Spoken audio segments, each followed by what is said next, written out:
Olá, este é o Poder Entrevista. Eu sou Geraldo Campos Júnior, repórter do Poder 360, e vou entrevistar Rogério de Paula Tavares, vice-presidente de Relações Institucionais na AEGEA Saneamento. Rogério de Paula Tavares tem 75 anos. Também é vice-presidente da ABCOM, Associação Brasileira das Concessionárias Privadas de Serviços Públicos de Água e Esgoto. É formado em Engenharia Civil e possui MBA em Finanças pelo IBMEC. Na AEGEA, a maior companhia privada do setor de saneamento do Brasil, Rogério atua na expansão dos modelos de atuação colaborativa entre a empresa e novos parceiros e no reforço do posicionamento institucional da marca. Rogério, obrigado por ter aceitado o nosso convite. Bom, agradeço pelo convite, estou à disposição de vocês. Agradeço também a todos os web espectadores que assistem a este programa. Esta entrevista está sendo gravada por videoconferência no estúdio do Poder 360 em Brasília, em 15 de agosto de 2023. Para ficar sempre bem informado, inscreva-se no canal do Poder 360, ative as notificações e não perca nenhuma informação relevante. Eu começo essa entrevista perguntando, no dia 7 de julho deste ano, a AEGEA assinou o contrato de compra da Corzan, Companhia de Saneamento do Rio Grande do Sul, depois de ter vencido o leilão de privatização da empresa em dezembro do ano passado. O que levou a empresa a se interessar pela companhia lá do Rio Grande do Sul e como está a transição do controle? Bom, nós vencemos o leilão, como você falou, em julho. O interesse pela companhia do Rio Grande do Sul, a Corzan, é como o interesse que a gente tem por ativos interessantes no setor de saneamento. É óbvio que o Rio Grande do Sul, atuar no Rio Grande do Sul seria extremamente relevante para nós. Nós só tínhamos uma operação numa PPP na região metropolitana de Porto Alegre e surgiu a oportunidade do leilão, nós estudamos, como estudamos praticamente todas as oportunidades que aparecem no segmento de saneamento e decidimos participar. Vencemos, estamos trabalhando já, a partir do momento da assinatura do contrato, já estamos trabalhando e, vamos dizer, dando prosseguimento à assunção dos serviços. Estamos na companhia desde essa data, 7 de julho, ou seja, tem pouco mais de um mês. Já fizemos estamos fazendo um conjunto de investimentos nos primeiros 100 dias, né? Como normalmente a gente faz, como a gente fez no caso do Rio de Janeiro. A gente define ações que sejam mais relevantes, que a gente possa realizar de imediato, e, no caso de lá, já executamos uma série delas em vários dos municípios do Rio Grande do Sul, para que a gente consiga já mostrar alguma melhoria no atendimento à população. Rogério, quais são os planos da AEGEA para a Corzan agora? Tanto financeiros como de expansão dos serviços? Então, os planos, digamos, nós temos que fazer investimentos na direção da universalização que é preconizada pelo Marco Legal do Saneamento até 2033. Então, a gente tem que, completar o atendimento em água e universalizar o atendimento em esgoto, quer dizer, chegar a 90% do atendimento em esgoto até 2033, pelo menos, como está previsto no Marco Legal. Então, você tem um conjunto de investimentos para ser feito aí, que é significativo.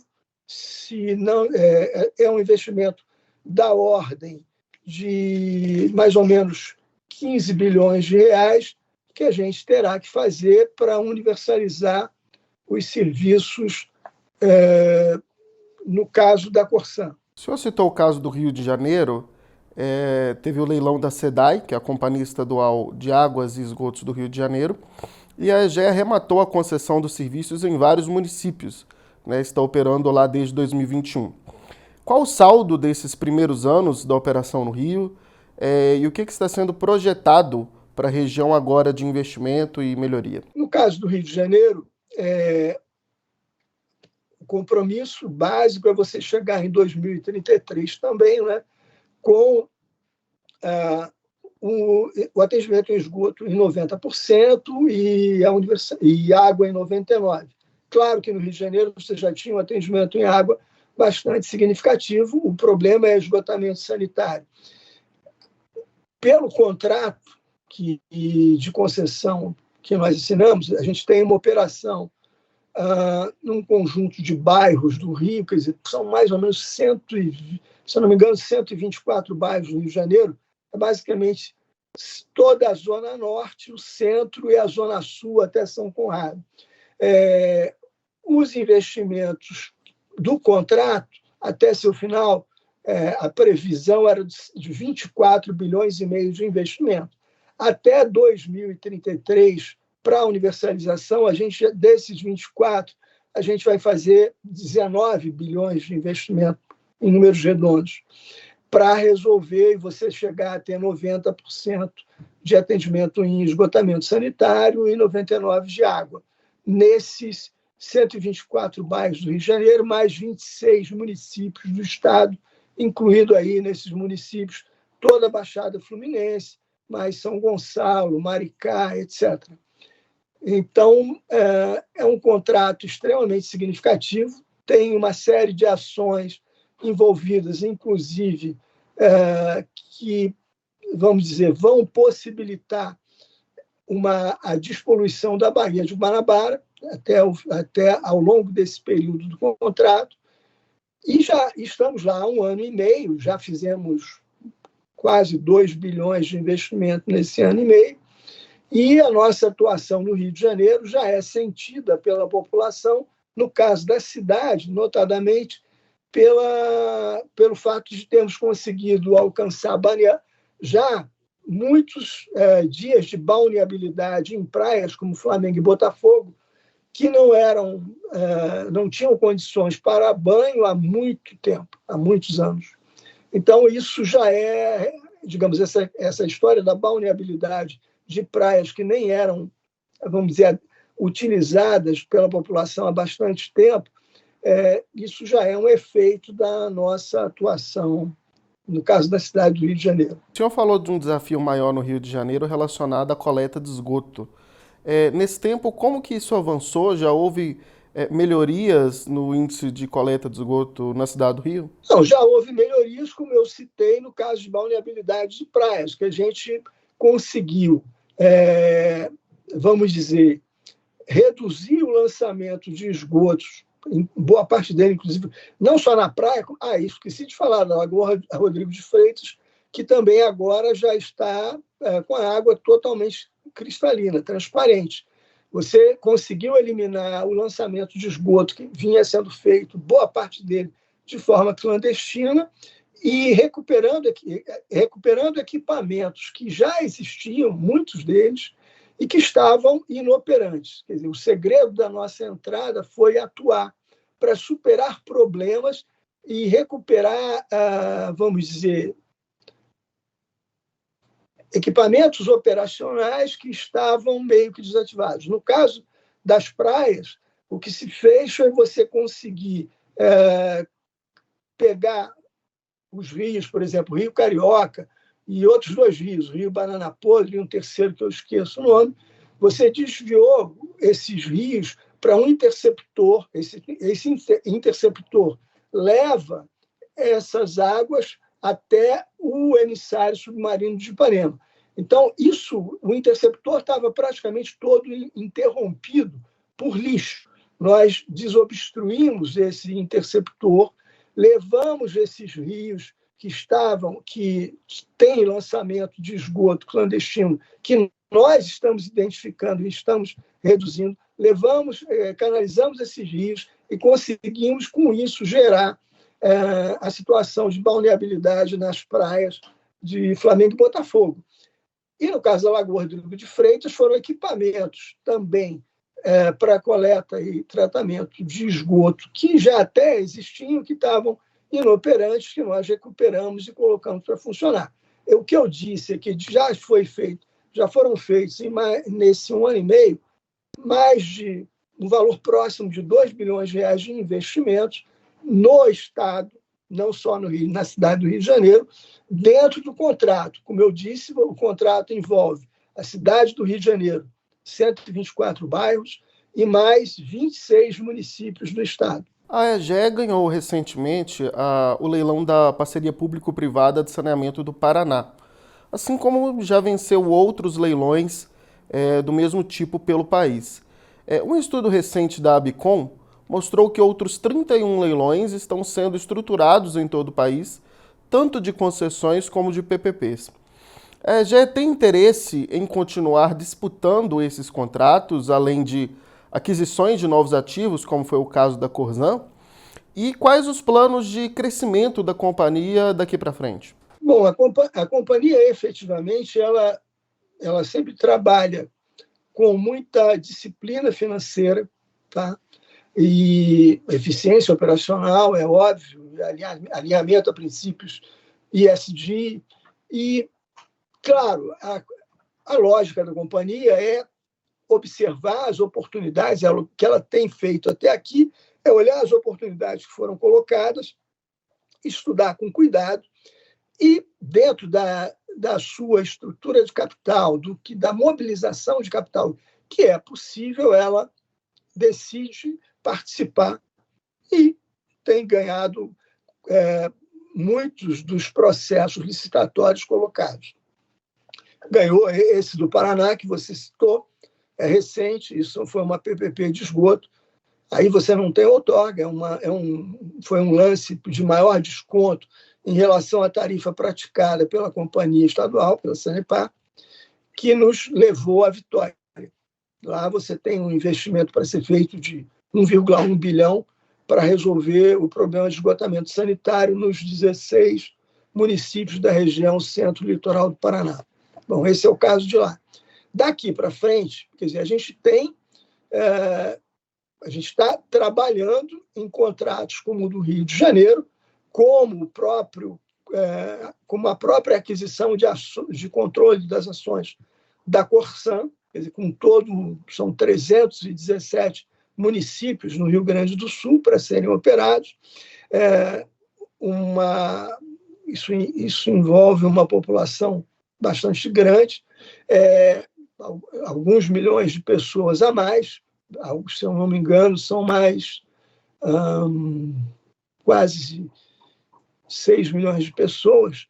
E, no fim da linha, a gente tem muito por fazer em cima dos ativos existentes. Então, daqui por diante, nós vamos continuar observando as oportunidades, é claro, avaliando, mas sempre com muito cuidado para a gente poder manter a nossa disciplina financeira, manter os indicadores financeiros nos patamares de responsabilidade que a companhia sempre demonstrou. Então, é isso, a gente continuará observando, mas sempre tendo como referência a manutenção da disciplina financeira que nos trouxe até aqui. O número de cidades com gestão privada de saneamento cresceu 292% nos últimos 10 anos, segundo esse mesmo estudo da Abicom que eu citei aqui. Muito disso por causa dos leilões e aquisições, inclusive da EGEA. Até então, a gente estava acostumado a uma atuação quase exclusiva nesse setor de estatais. Ao que você atribui esse crescimento acelerado do setor privado no segmento e o que a EGEA projeta para os próximos 10 anos? Bom, o crescimento do setor privado, da participação privada em saneamento, ele é necessário, né? Ele é necessário na direção da universalização do atendimento. Você tem 100 milhões de pessoas sem esgotamento sanitário no país, 35 milhões sem atendimento em água. Isso em pleno século XXI. Então, você tem uma situação ainda, a gente está começando a avançar para sair de uma situação quase medieval, né?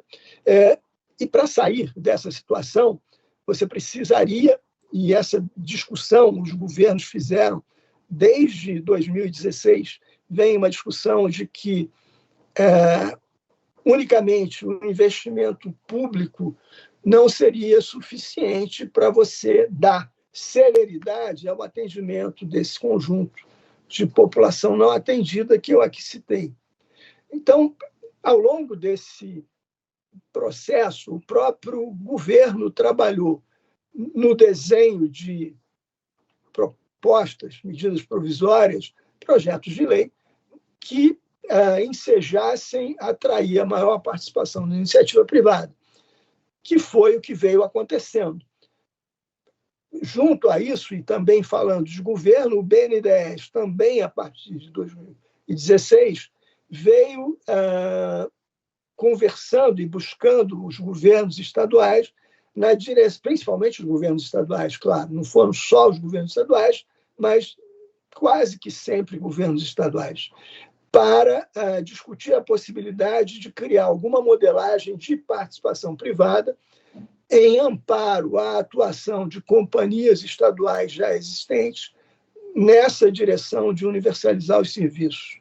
Então, quer dizer, a lógica do processo que se deu passa, claro, por uma ação de governo na direção de atrair a iniciativa privada, que foi o que se entendeu necessário para, complementarmente à atuação do poder público, rumar na direção do atendimento a essas pessoas que estavam excluídas. E é bom lembrar que as pessoas excluídas do atendimento são as pessoas, boa parte delas, ou a maior parte delas, são pessoas de renda mais baixa, que moram nas periferias de grandes cidades ou moram, notadamente, na região norte e nordeste, que é onde se concentra a maior parte dos déficits existentes. Então, você tem que buscar o atendimento dessa gente, e era essa a estratégia do governo, trazendo o setor privado para o jogo, para, junto com o poder público, chegar na universalização. Em nenhum momento se disse que seria só o setor privado que iria resolver, e aí você tem vários modelos que foram postos na mesa de parcerias público-privadas que vem acontecendo.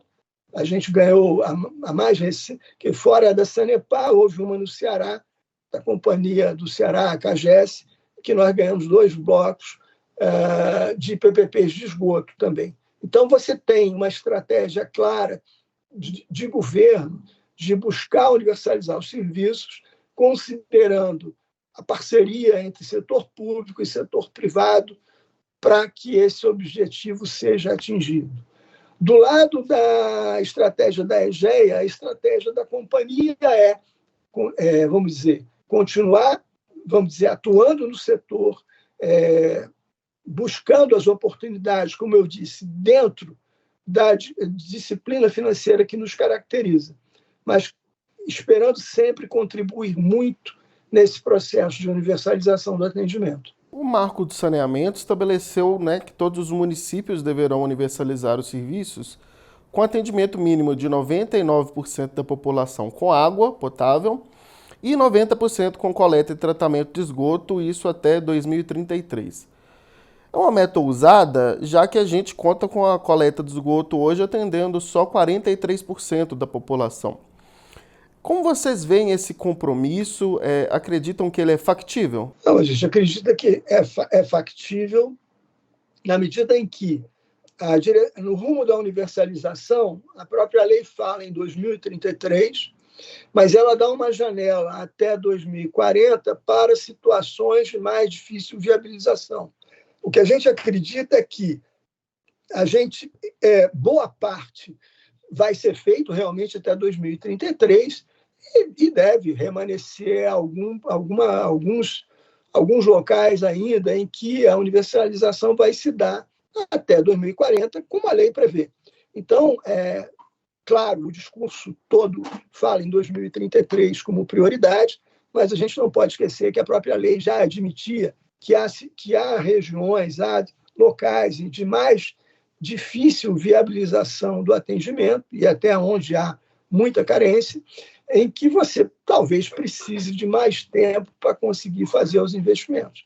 Então, 2040 é factível. Se você entender que a gente chegou, como eu disse, agora em 2023, ainda com esses déficits, dizer que entre 2033 e 2040 você universaliza, já é um fato absolutamente disruptivo do ponto de vista da estratégia de país para esse setor.